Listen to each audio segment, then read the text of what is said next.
drivers, start your engines!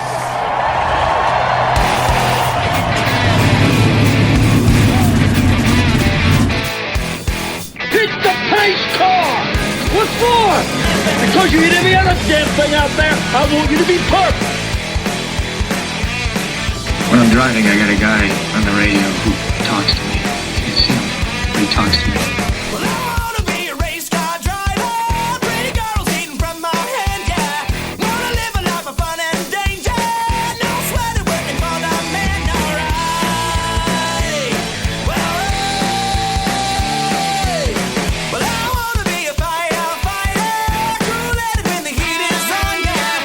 Save my baby from the burning building. Take her home and put the sprinklers on, alright. No, he didn't slam you, he didn't bump you, he didn't nudge you, he rubbed you. And rubbing, son, is racing. Good evening, race fans. Welcome to the Hoobazoo Radio Network, and welcome to Drafting the Circuits. My name is Frank Santoroski. I'll be your host for the next hour as we talk about this past weekend in racing and preview next week. Joining me in the studio, I've got Seth, Eggert, Louise, Torres, and Richard Youden will be joining us a bit later. Fellas, how we doing tonight? Doing good. I'm doing quite fine, to say the least. Indy right. came and went.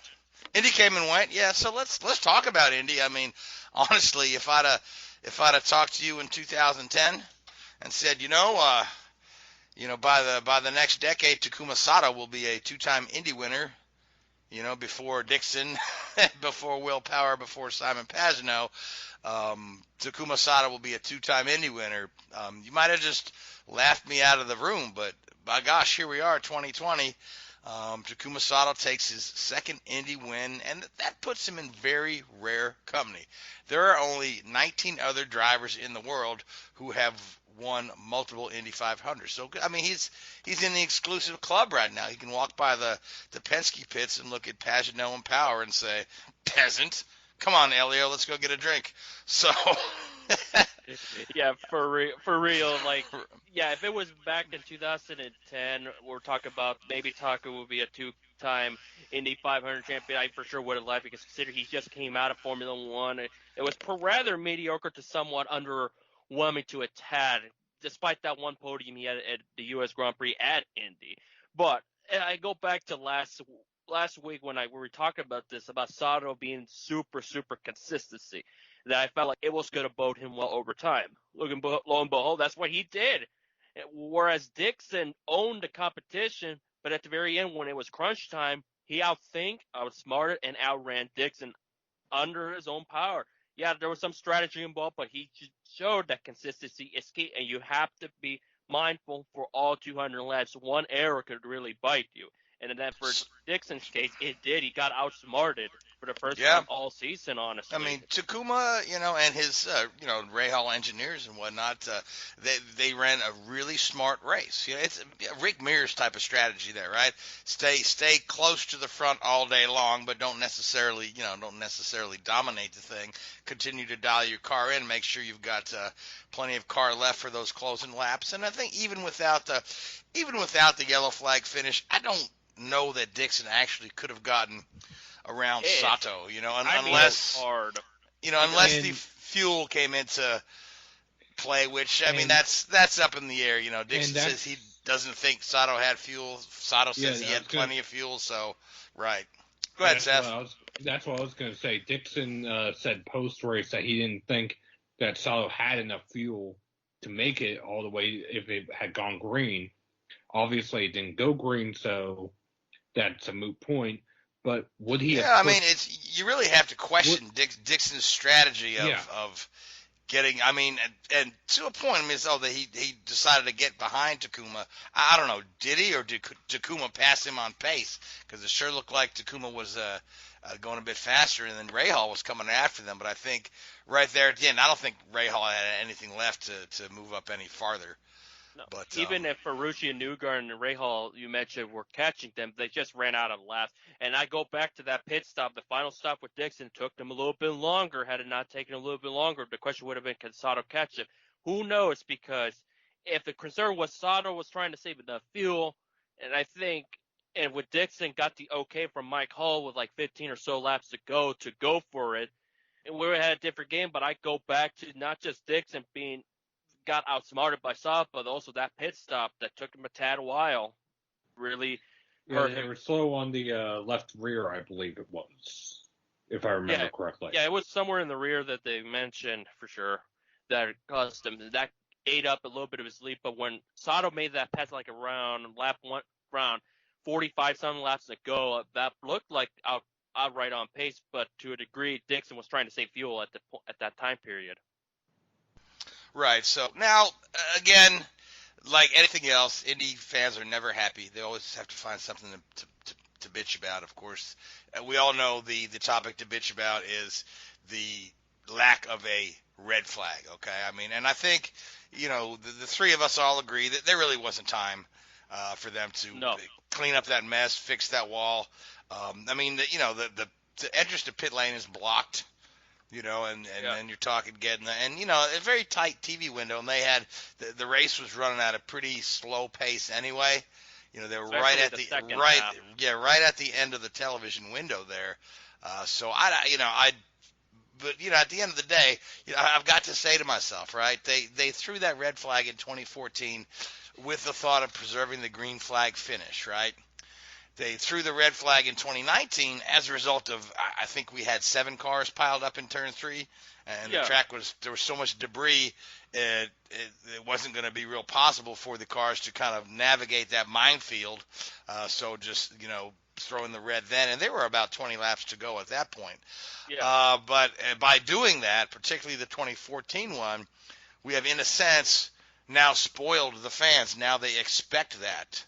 And when we've got people saying, "Oh, no race should end under caution," I'm like, look at your history of the Indy 500. I mean, it's many times has been ended under caution. A little more often than I'd like to see, but it's just it's part of the race, and we don't have an overtime rule. If we did start doing this overtime, you'd be, everybody would be out of fuel. Or we'll have, and then you'd have we'll have somebody hit the fence and probably face their own demise for something like that, and that's not what the sport could afford right now to begin with, because look what happened due to the last 2 years of Pocono. I put attributed to bad fencing and other things that scared them away. We had Wickens hit the fence at Pocono. We had Felix Verstappen hit it as well, but he was okay. But you have Wickens who hasn't returned since. The problem is, if we had something like a 1 or 2 lap shootout, we will have a 1997 mess all over again, or something like what I mentioned. What happened? I may be the red flag guy. Here's the thing about the Indianapolis 500. There have been 18 stoppages since 1965. Out of all those, all but one was way, way before 10 laps to go. With what happened with Townsend Bell, if I recall, 2014, that was just a fixture of a safer barrier. Last year, you could have probably cleaned up. That was with reason. But if you were to stop it immediately with 4 to go, you have to bring them somehow back to the pit lane, because if you're stopping on the backstretch like NASCAR does, then you have power issues that you cannot. It's going to take much longer than needed, and that barrier will take a while to clean up. And if they were somehow brought them out to 4 to go, you have only 3 laps. You have 3 to go. You have to bring them to pit right now. You only have a 1-lap shootout. There was no way they were going to clean this thing up. And the thing of the matter is, that this was the norm back in the early 2000s with NASCAR. If the caution were to come up before 5 laps to go, they will think about it and see if they want to stop it within reason. I felt like when the Piggott slammed the barrier for his first and foremost, awakened alert and got out of the hospital. Thank goodness he was all right for that, because that was a brutal impact, very brutal. Unfortunately, nobody else ended up running through and collided with him or have another disaster in our hands. But there was no way with 4 laps to go they were able to stop this race. It was just a logistical nightmare. Exactly, and I think all 3 of us agree on that, and that's why I just find some of the fan comments so ridiculous that this, a race should never end under caution, and it's like, just be realistic, guys. I just feel like by doing that in 2014, we've now caused people to expect this. Plus, NASCAR with their overtime has now conditioned people to see that green flag finish is a thrilling finish, and it is, but how often do these overtimes in NASCAR drag on and on and on, because as soon as they go green, somebody else wrecks? We see it happen all the time. Not that often, actually. But being a NASCAR guy here, I will say this. I don't want to see overtime in IndyCar. IndyCar is not NASCAR. NASCAR is not IndyCar. granted, we want to see them work together as far as a doubleheader. We want to see them work together to make auto racing in general better and safer. But that doesn't mean IndyCar has to go the NASCAR route. We've actually seen that attempted before when IndyCar tried double file restarts. Yeah, that was 2011, and it just came and went. And I think I'm not sure if Vegas we're going to implement double file restarts. Frank, you may know a little bit better on that end more than I would. Did they had like a double file restart format for Vegas or no? I can't remember. I know the biggest problem in Vegas was too many cars on the track. Yeah, too many start, but they already done away with the double file restarts at like I want to say it was halfway or 3/4 of the way into the season because of the number of wrecks that they had. Loudon as well was a big mess for that reason. And here's one of the reasons why that kept happening, because in IndyCar compared to NASCAR, different rule package. In IndyCar, as soon as the green flag is waved, you can go left or right. It doesn't matter. In NASCAR, you have to stay in your line until you cross the start-finish line. So correct. And NASCAR has the restart zone as well. Yeah. So which is kind of funny because we saw that on a lot of people questioned the start of the 500 because Dick's kind of tucked in behind Marco before they got to the line. And some people were saying, "Hey, why didn't we wave off that start?" But that's it's only been done once before. Yeah, it's perfectly within the rules to do that. Once the green is out, you can begin passing whether you get to the line or not. So you just can't do a Scott Goodyear and pass the pace car. So or hang on very, very, very tight like Rick Mears, Andretti, and Kogan in '82, and then just cause a bunch of melee because they were going very slow. And Bobby Unser, who was I think working with Jose Legarza that year, implied it. They were going very slow, and yes, indeed, they were going very slow because typically they would just wait. They would be full force before they even touched the yard of bricks, way before the yard of bricks. Yeah, that's an old short track trick. You know what I mean? You kind of ease off a little bit going to the green to force everyone behind you to check up, and then you mash the gas. You know? Yeah, that's just tailgating 101. You just don't want to do that. Right. Yeah, not on the fastest track you race on all years, certainly. So, but now, Seth, you had a comment you were about to jump in. If I remember correctly, because Graham Rahal was talking about on Twitter after the race, I want to say to fix that pit wall would have been about 30 to 45 minutes, which again they were up against the TV window, and they couldn't bump it to NBCSN because that's where the Cup race was. If they had to bump it anywhere, I think it would have been CNBC, which really isn't much of an option. That's where it would have ended up, CNBC, because NBC proper was carrying the Stanley Cup playoffs. So, I mean, TV, the TV window was up, and there was, they may have been able to do that, and even, depending on who you believe, whether it's 30 minutes to fix the wall or 90 minutes, or, actually today is Tuesday or Wednesday, and they're still fixing it. Somebody had a picture today of them working on that the pit wall today. Although I mean, there certainly wasn't any urgency to fix it right then and there, so they may have just let that sit. But either way, I think just with the few amount of laps left, that wasn't going to happen. So let's move on and talk to the other controversy that's come out of this, and that would be the penalty to Alexander Rossi for making very minor contact with Sato in the pit lane. And if you look at it, Sato is kind of between both lanes, but they nailed Rossi's crew with a unsafe release, which it's probably a fair penalty to nail him with that. But I kind of feel like putting him all the way to the back was a bit severe. I don't know what the other option could have been. Could have been a drive-through penalty or a stop and go. But it seemed like we saw a few other very similar incidents without penalties called. Well, there were some similar incidents in post-race. I think it was Janet Fryer who tweeted it. I think there were 6 or 7 drivers that had or were going to have monetary fines for safety violations as they were termed, not unsafe pit releases. And I know Hinchcliffe was one of them, Marco Andretti was one, I think Renus VK was another. So I don't know why they may not have done that with Rossi versus the other drivers, if maybe just because Rossi's was talked about on TV so much. I mean, we know TV doesn't actually affect, per se, the way the stewards call a race. But it is interesting that Rossi was pointed out more and actually penalized compared to the other ones. Well, I think it boils down to Rossi was a front-running guy, of course, and when it comes to those monetary fines, they're very, very minor. That you have to kind of be in the media center to hear it or see timing a score. They'll put a little notification what happened. And I think those are very minor. Depends on who it is and how it affects the outcome, because certainly that penalty affected Rossi's outcome, mindset, and ultimately his race. Well, certainly, yeah, because he had to charge the way up from the back, and he probably wouldn't have been driving quite as desperately had he been back to the front. And if you recall, before that sequence of pit stops, he was right up there at the front, trading the lead back and forth with Scott Dixon, and making for a very exciting show. I've seen a few folks say this race was follow the leader, and I was like, what the hell race were you watching?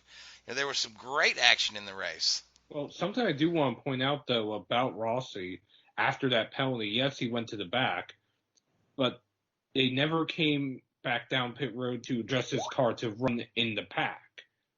So he was still trimmed out to run up front and was stuck in the aero wash of several cars. So I don't know if that may have been a factor in causing his wreck or not. Yeah, I mean, you're talking any adjustments would be minor, though. Probably, a few turns of front wing, something here and there. There's nothing majorly different from running in the back to running in the front, because when you're running in the front, you're gonna be running in lap traffic eventually. So yeah, it could have been that the wing angle might not have been great for where he was, but certainly after being put to the back, coming back to the pits to make a wing adjustment was going to be even more prohibitive for a guy who feels like he had a car that was capable of winning. And from what I saw, he certainly did look like he had a car that was capable of winning. There's no way to tell if he would have still been there in the mix. No way of telling if his car would have held on, because the rest of the Andretti team just had a miserable day, starting with Marco, who started going backwards right at the start. This is MIA. He's MIA the rest of the day. I think he finished 13th. Yes, and I think he was just kind of there. I think he led maybe 13 feet as well. I mean, I don't even think Dixon was ahead by the time they get 13 feet maybe. Yeah, Dixon was by the time we got to turn one, Dixon was out front, and Marco was down to third. So I'm willing to bet some cash into this.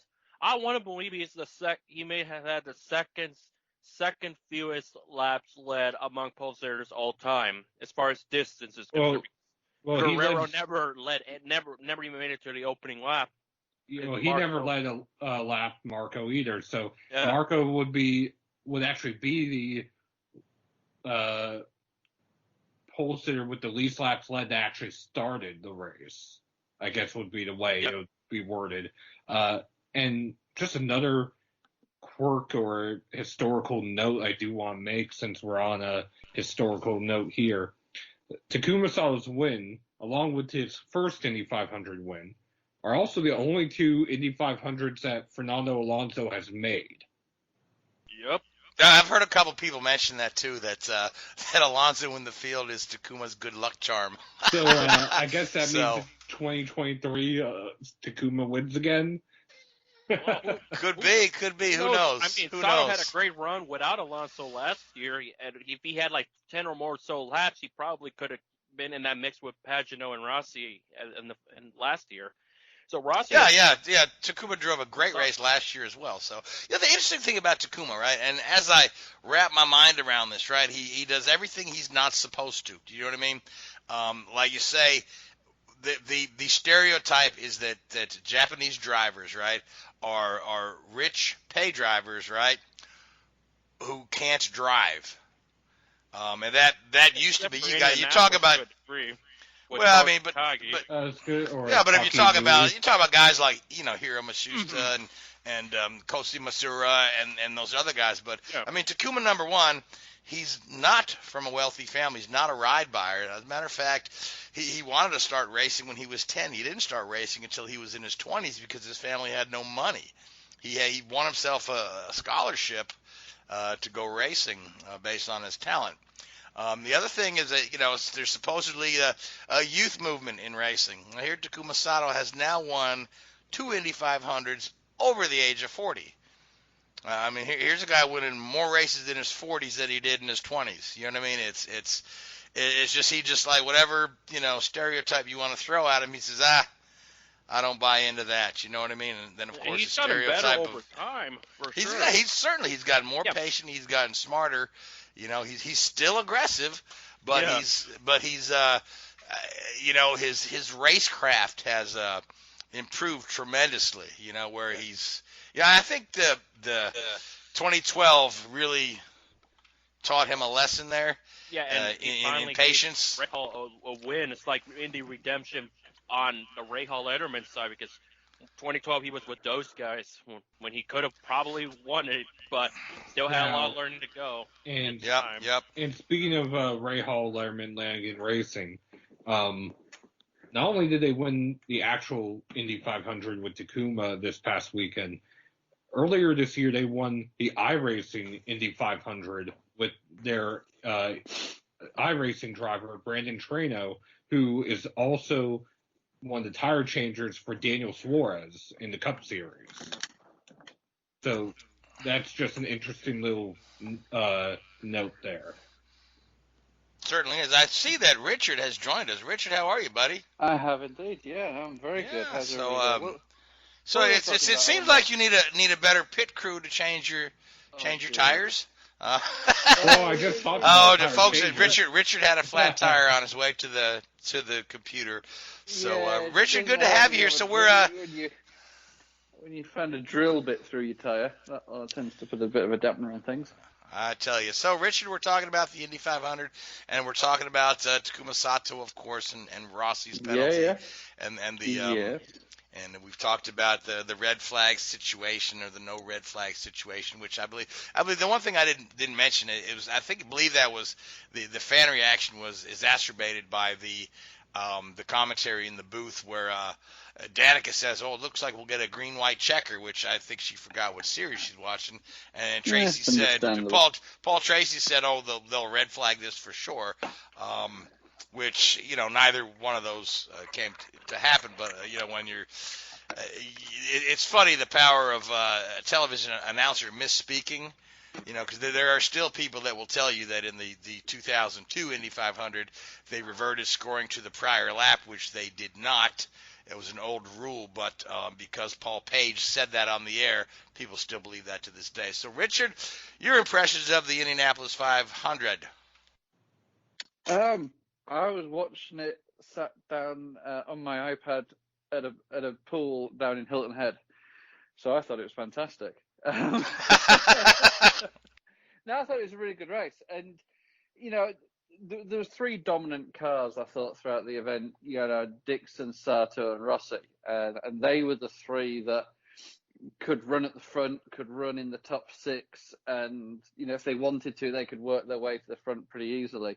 And as we sort of mentioned when we were messaging backwards and forwards just after the race, I thought, unfortunately, Marco was very disappointing. But I think you saw a little bit of that in the practice post-qualifying, didn't you? He was in the pack and he just didn't have any pace. So obviously their car was very much set up for qualifying and being out at the front. And he didn't even lead a corner, never mind a lap. So really, really disappointed on that front.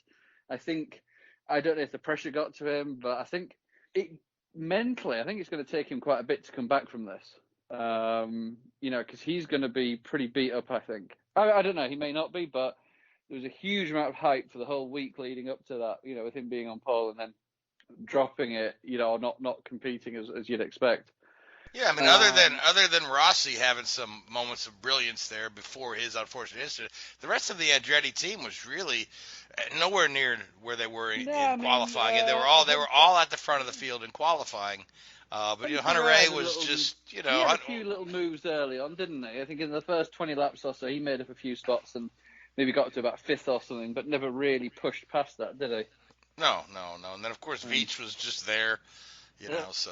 I mean, he typically is, unfortunately, except for Texas, when he was basically the best Andretti car, just only in the opener at Texas almost 3 months ago.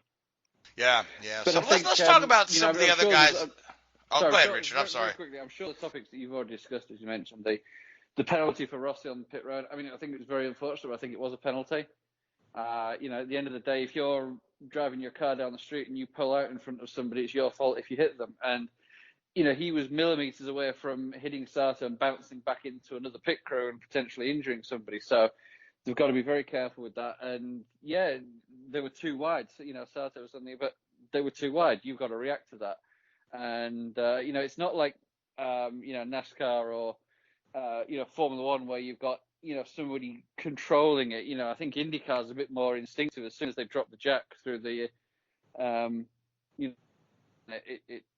it releases you. So I don't know who controls that. I don't know what authority they have to hold the car, sort of thing is doing Formula One. But I think unfortunately it was a penalty. It was dangerous. Harsh penalty, but nonetheless, it is what it is. And I think that they were right not to red flag the race at the end. I think the only time you ever red flag a race is for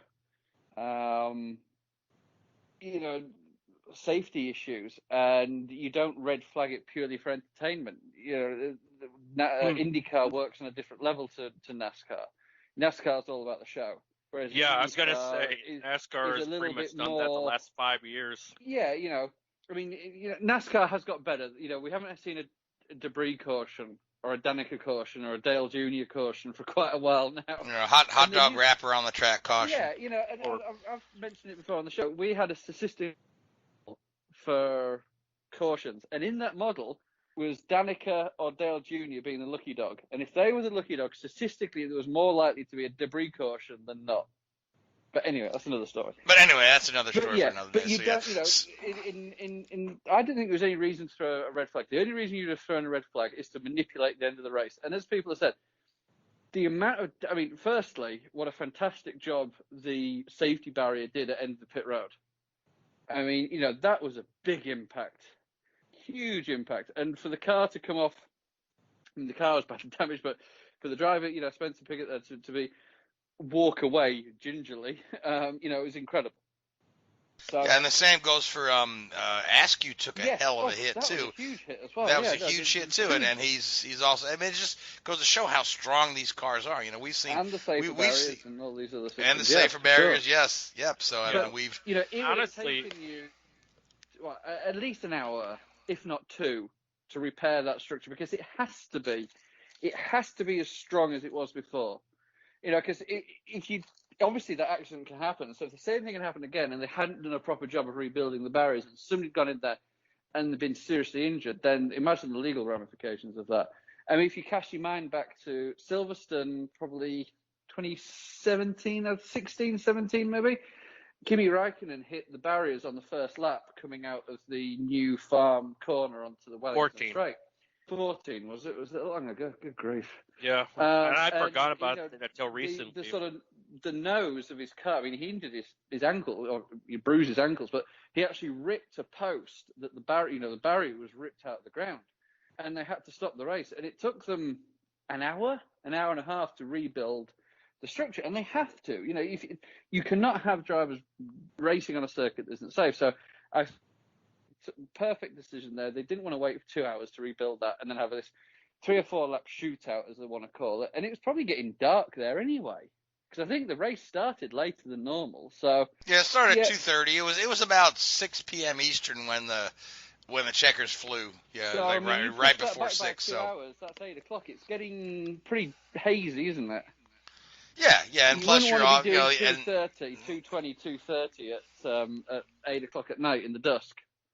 bad enough. No, or with the sun setting and having the the long shadows or the sun in your eyes. So I feel sorry for Dixon because I thought he drove a great race. I mean, again, class of the field, but at the end of the day, he made a mistake of letting Sato pass there. I don't know if he let him pass or it was like, well, if you're going to go, at least you'll lead and use more fuel than I will.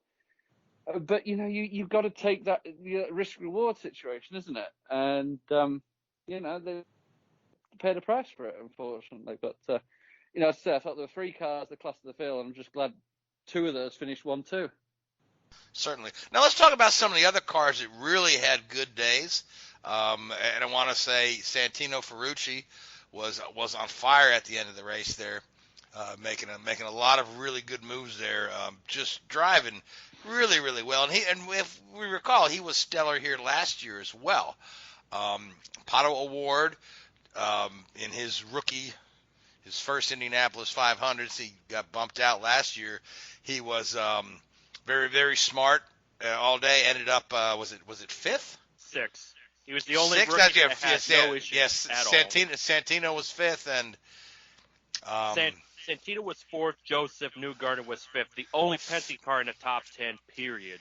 Yeah, Penske kind of had a miserable day. Joseph looked pretty racy towards the end there, but he had a few faster cars in front of him. But willpower, I don't think I heard a peep from him all day. Simon's day went from a bad starting position to worse when he had to change the nose in the early laps there. Ed Carpenter's day was miserable. Ed Carpenter's teammate, Connor Daly, involved in that wreck there. Askew, a lot of guys running into some trouble there. So, but really, Award, great Indy 500, good experience under his belt, good result for the Arrow McLaren team, and then. Again, Santino, great job. Great job in the coin. People like to say the coin car, as if you're driving a something with a cinder block tied to it, whatever. But whenever somebody does well in a coin car, that's always. And he won the race in a coin car. Can you believe it? So, good stuff. Good stuff there. So. And who knows how James Davison would have done if that right front brake rotor it didn't exploded on him. To where everybody were making fun of it because it's a Rick Ware Alliance car. People need to remember Rick Ware is associated. It's a collaborative, but it's theoretically a Dale Coyne car, much like, if I recall, David Reagan at Daytona. That's basically another front row car, but it has Rick Ware's name on it. So what's the joke with Rick Ware? Is Rick Ware like a start and park guy? No. Okay. It's just that he's a rent a ride guy. Okay, all right. So, but anyway, now Richard, have you ever seen anything? Rick Ware's one of those guys that if you shake his hand, you got to make sure you're still wearing your watch after you shook his hand. Okay, all right, I get it. He has a bit of a reputation, but good guy, but flies a little bit close to the wind. Yeah. Now, Richard, have you ever seen anything like that because it looked like he said there was they determined it was a failure with the master cylinder, so the brakes were just stuck. The front brakes were stuck on. Then, of course, it just heated that up to thousands of degrees, and then it just exploded. It's better to go that way than the other way, I guess, isn't it? I guess so. Yeah, better to have. Well, in Indy, you can probably do without brakes other than getting in the pits. I've had brake rotors crack and discs crack and shatter. It's not uncommon, especially on the steel. Discs like NASCAR. Carbon fiber discs, not so much. That's a little bit more unusual, but the loading that they go through. I'm guessing it wasn't, by sounds of things, if it was a master cylinder failure, and also because it happened relatively early in the race as well, didn't it? It was lap 7, yeah. Yeah, I'm guessing, unfortunately, some mechanic probably didn't tighten something or over-tighten something. I don't think it would have been a failure of the obviously it wasn't a failure of the disc or the rotor.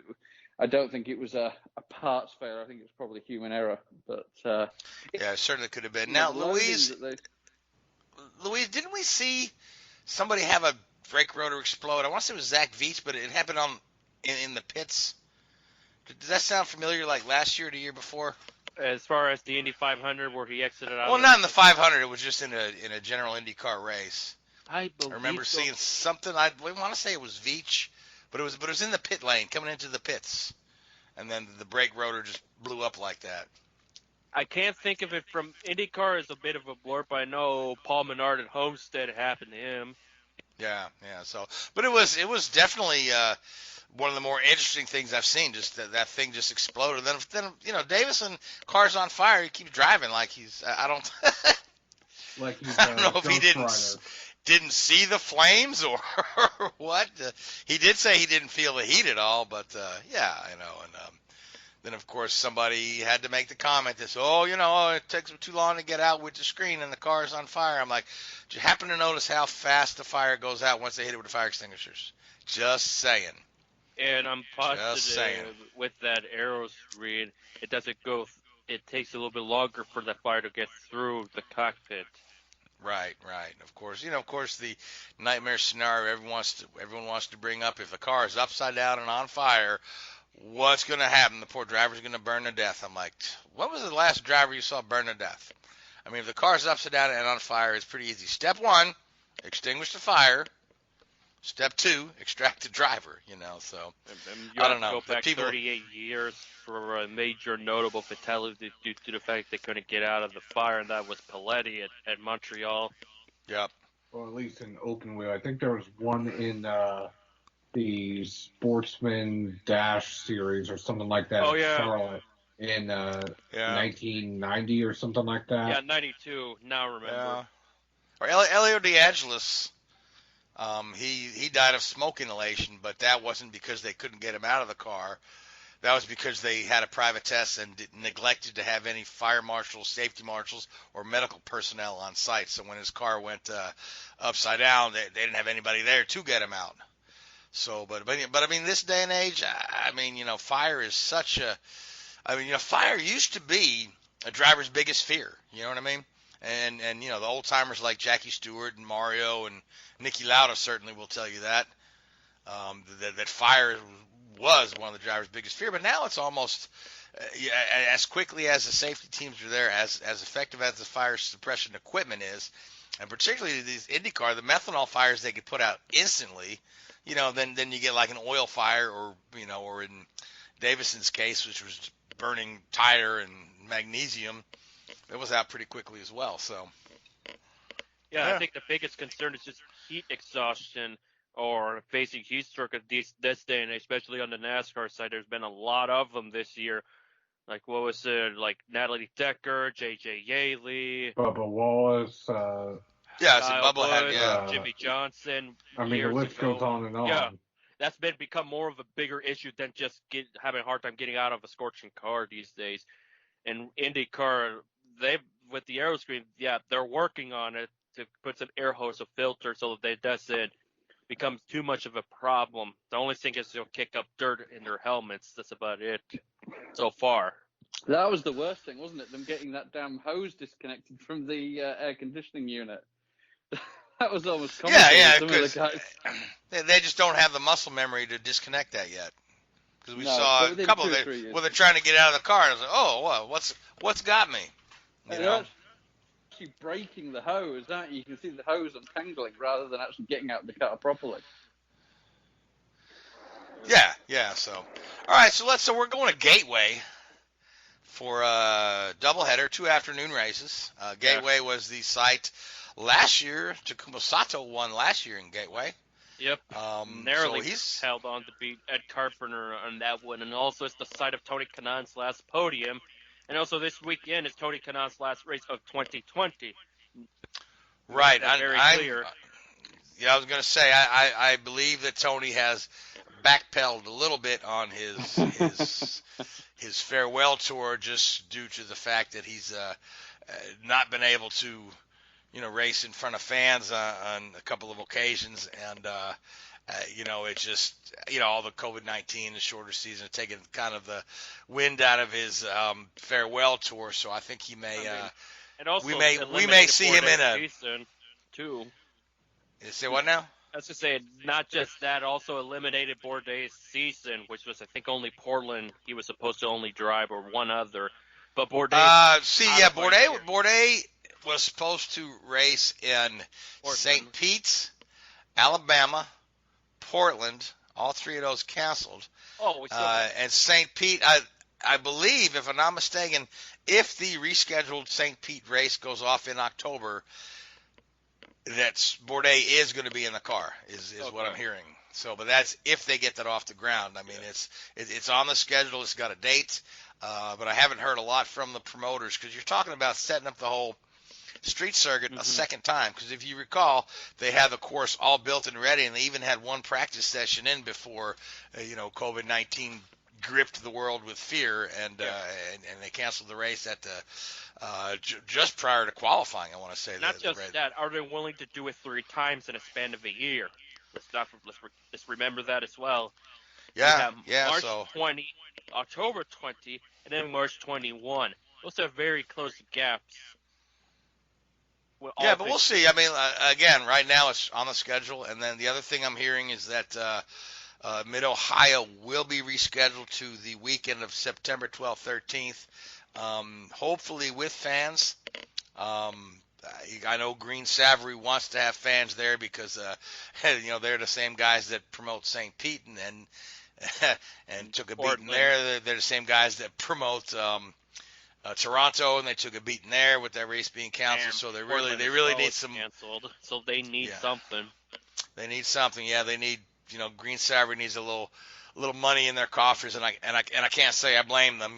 They're in business to make money for sure, and putting on a race to an empty circuit is certainly not paying anybody's bills.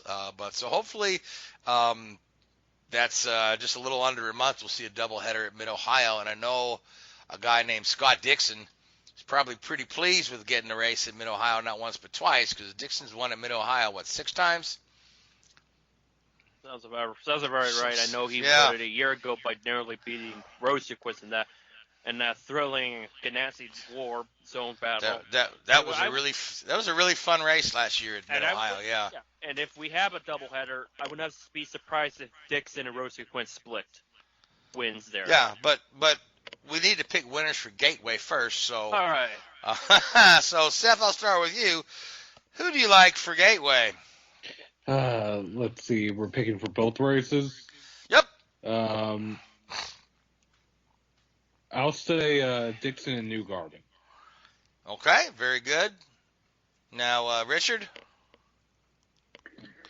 Newgarden and Sato. Okay. Louise? Let's see. Race number 1, I feel like the redemption is going to be there for Dixon, so I'm going to go with him. Race number 2, I think it's going to be the day for Santino Ferrucci.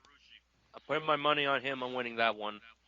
Okay, yeah. I mean, not bad. The guy is pretty darn good on oval. So, for me, I picked in one of these racing pools earlier. I picked Newgarden for race 1 because I think Penske's going to bounce back after this, because you can't keep a good team down long.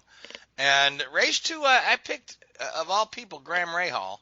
I think the Rahal team is, coming off of an awful lot of momentum from the Indy 500. Graham with his 3rd place finish there. And it's been a while since old Grammy's won a race there, and I'm sure that he's, getting a little weary of being in his teammate's shadow, who's won, 4 or 5 times since he's been on the team. So Graham Rahal for race 2. So, all right, well, with that being said, we had, speaking of doubleheader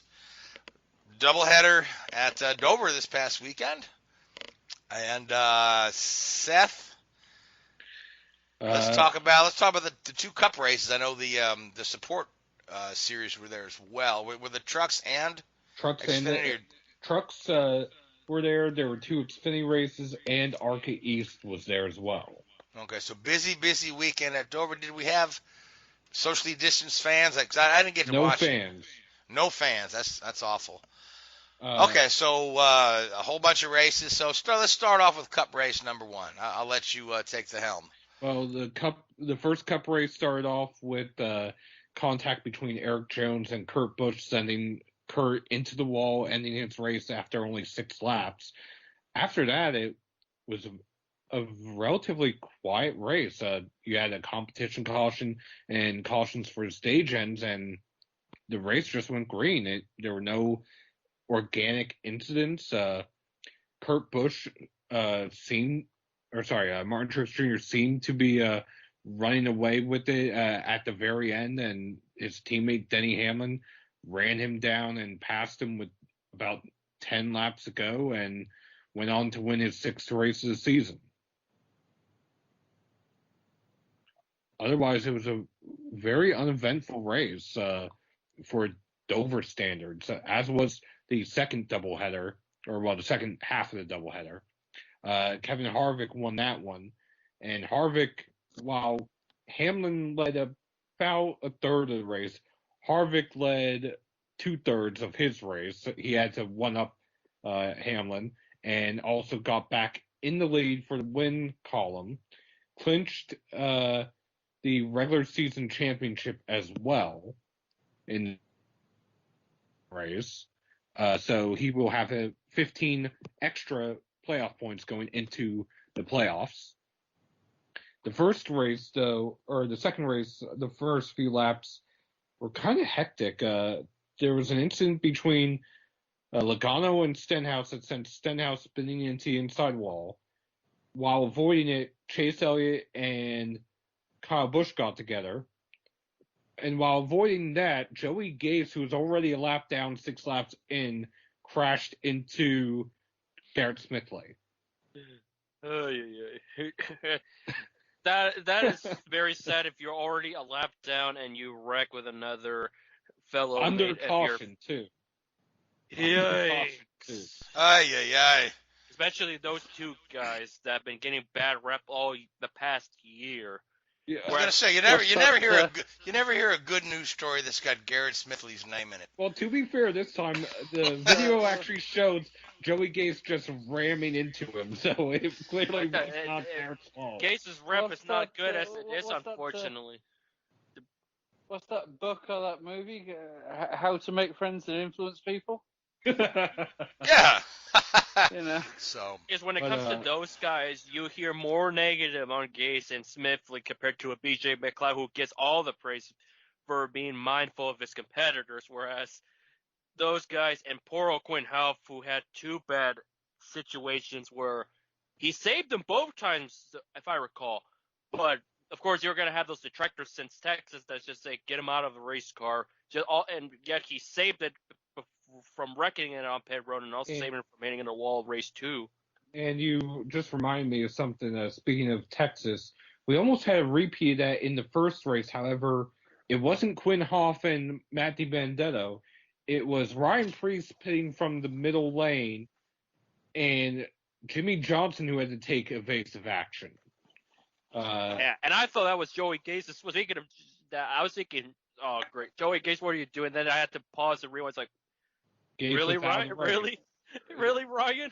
Yeah, it was Ryan Preece, yeah. And, but the second race, it was a little more hectic. You had an incident between Corey LaJoie and Ty Dillon. You had Quinn Houff spin, and then with about 22 laps to go, Corey LaJoie cut a tire. And on the final caution, Jimmy Johnson only took 2 tires and took the lead.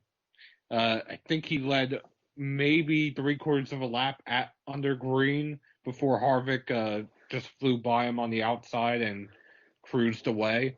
But it was a net gain for Jimmy. Before the caution, he was running 6th. He ended up finishing 3rd. And honestly, he closed the gap for the playoff bubble. It was 25 points before the doubleheader between him and William Byron. Now it's only 4 points. Right, so let's talk about the playoff bubble a little bit, because this week, the race coming up at Daytona is the last race of the regular season, right? You've already mentioned that Harvick has clinched the regular season championship. Yes. Which is at the last 2 years where they have had a regular season champion, the regular season champion has gone on to win the Cup.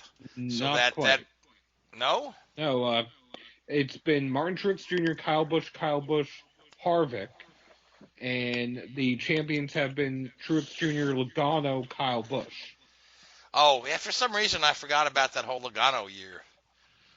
I don't know how I blanked that whole year out of my mind there. Yeah, Just think of but it. okay, but anyway, okay. So 2 out of 3 times the regular season champion has gone on to win the cup. So this bodes well for Kevin Harvick heading into him, and obviously him and Denny have been the guys to beat.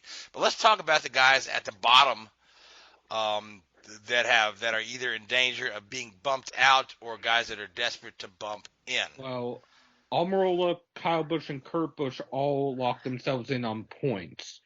So the last one currently in on points are Boyer, who has a 57-point lead, I believe, over Byron. Sounds about right. Yep. Matt DiBenedetto, who's only up by 5 points. Byron is the cutoff. Then you have Jimmy Johnson and Eric Jones within striking distance on points. Everybody else has to win. Not just that, we got Rookie of the Year on the line as well. Wait, Because if Reddick, Bell, and Nemechek don't win, Custer wins it. Yeah, That's a because bit. I don't like that one. I think with the Rookie of the Year, you can get some not a freak result. I mean, he did well to win the race, but Rookie of the Year is a little bit more. well, I don't think they should do that win or nothing. Because I mean, personally, I think Reddick's been fantastic this year. I don't know where he's in the points. If it's just purely Reddick on points. is 17th. But and where would Custer be if the win didn't put him in the Nine, playoffs? he would be 19th with Christopher Bell in 20th. So yeah, I just don't know if I like that one as well. I understand why they do it for the overall champion. And right now there's a 100-point difference between Reddick and Custer. Yeah, I think if you're asking who has been the best rookie this year, the simple answer. I understand that, but they also changed it to make it simpler because the way the system used to be was you out of the 36 races you took your best 17. Oh, and good then, lord!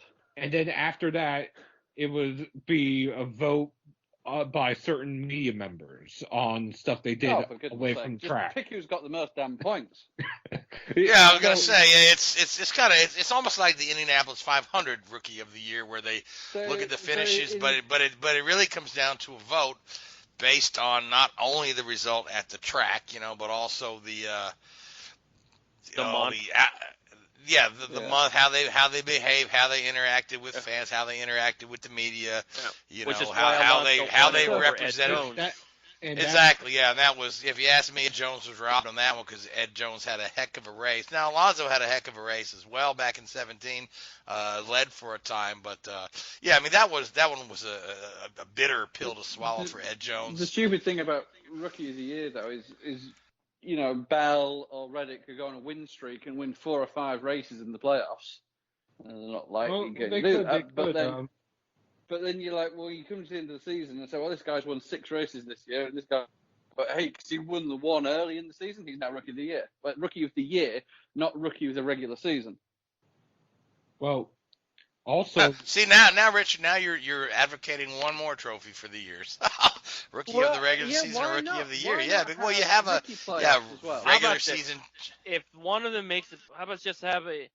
How about here's the thing? Because if that somehow happens, if Bell or Reddick go on a win streak and during the playoffs, and somehow they don't win Saturday for starters, that I would not be surprised if NASCAR implements a Rookie Year where they collect the most points, not considering playoffs, to see how much they got in a grand total. Oh, yeah. That's how it should. That's how it should be. I mean, then you start getting like attendance awards. but Nah, whatever. it is what. Unfortunately, they made the system to try to, or the new system, which is just literally based on the actual points right now and where they are. So if Custer is the only one in the playoffs, he's the only rookie that wins. This was implemented last year. Based on points. Well, this was implemented.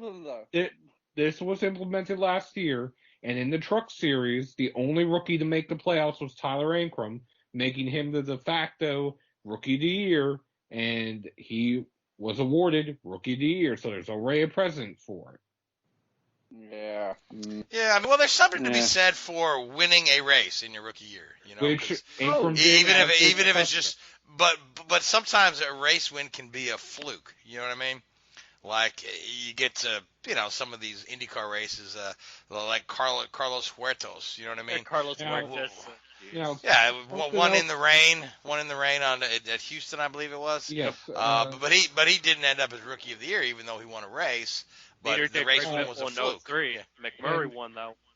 yeah, And and something of course, else that you just made me think of, it's kind of ironic. Both Tyler Ankrum last year and Cole Custer this year, the race they won was Kentucky in their respective series, and both, as of right now, will end up have been the Rookie of the Year in their respective series. Ankrum last year in trucks, Custer this year in Cup. interesting. All right, so let's really quick talk about the Xfinity and truck races because I want to leave some time to talk about Formula One because we are headed to one of the grand, wonderful tracks of the series, that being Spa. So Seth and or Louise should take a few minutes to take us through the results from trucks and Xfinity, and then Richard, let's talk about Spa. Well, for the trucks, it was a duel essentially between Zane Smith and Brett Moffitt, and Zane ended up on top, taking the victory. In the Xfinity Series, Justin Allgaier finally broke through this season, winning the first race. Chase Briscoe crashed in the first race, went to a backup car, started in the rear, and got all the way back up and won the second race, which I believe for Briscoe, that is now his, I think, sixth victory this year. And prior to the season, he had given himself a goal of getting 8 wins in order to move up to Cup next year. Well, He's nearly there, isn't he? Yep.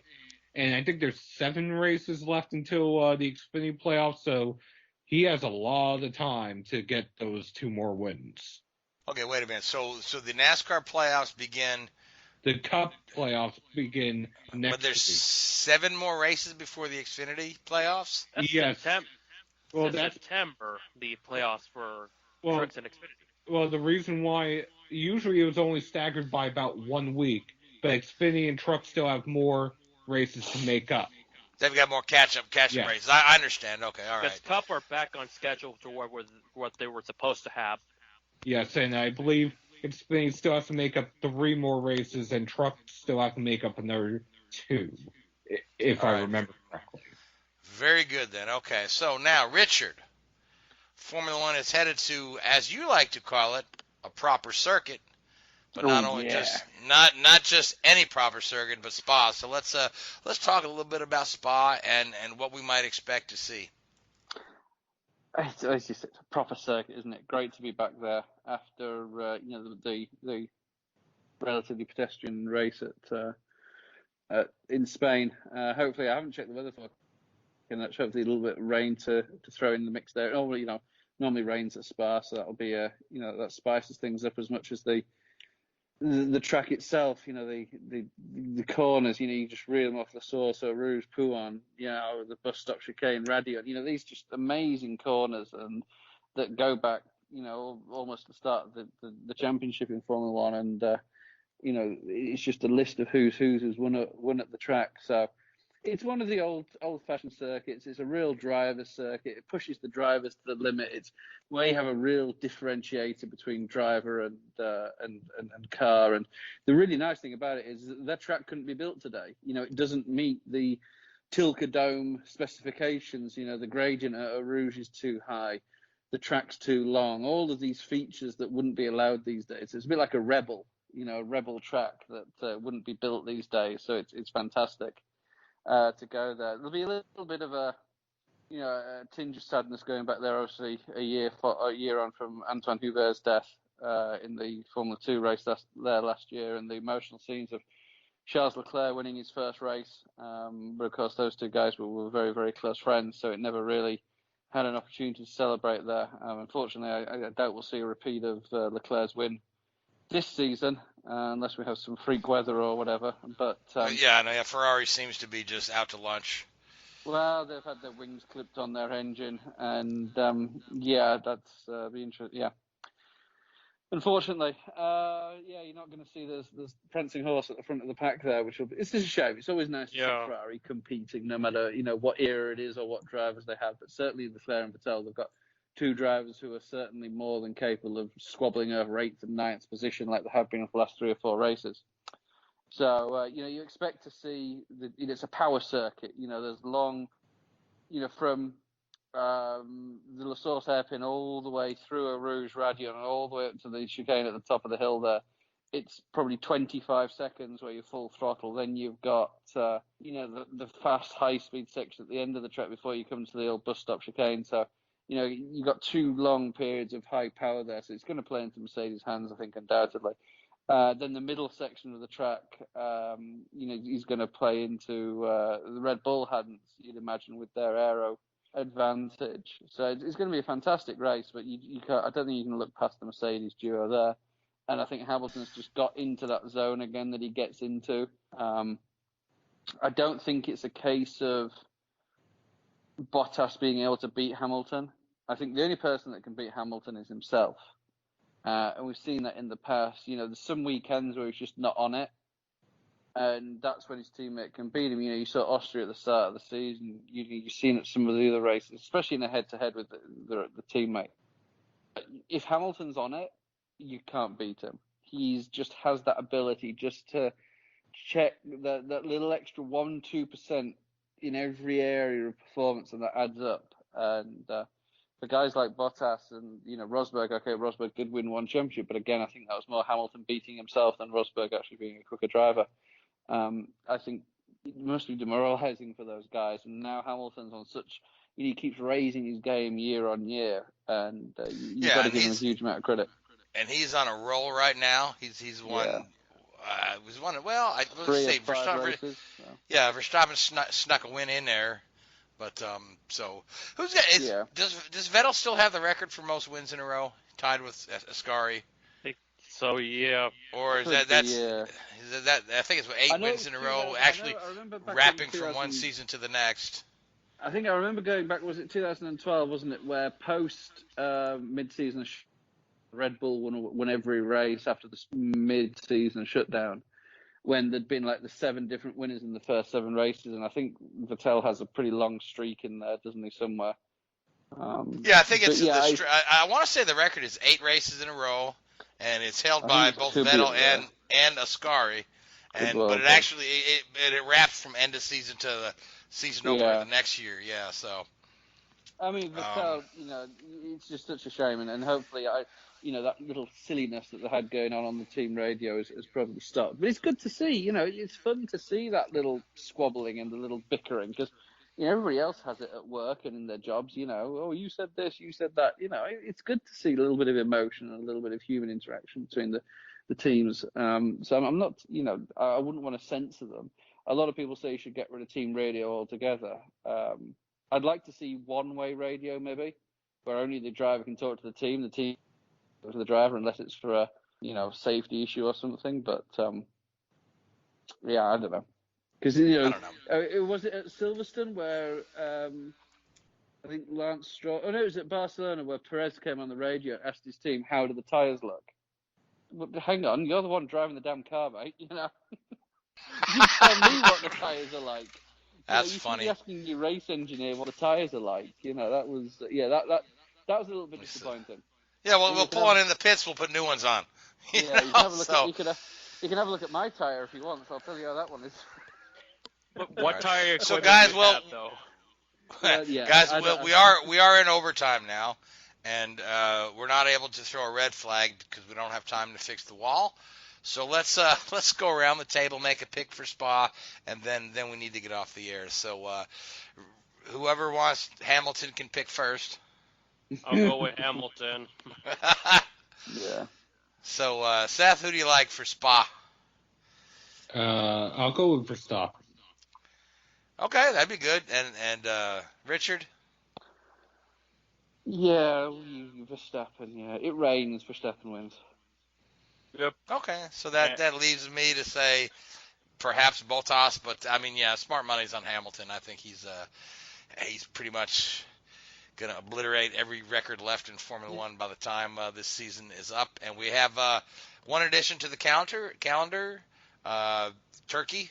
Yep, Turkey's back. Turkish Grand Prix is back on the calendar, and folks are happy about that. That's another pretty darn good circuit to watch a race at. So some great circuits this year, haven't they? They really yeah, are. yeah. Fantastic circuits.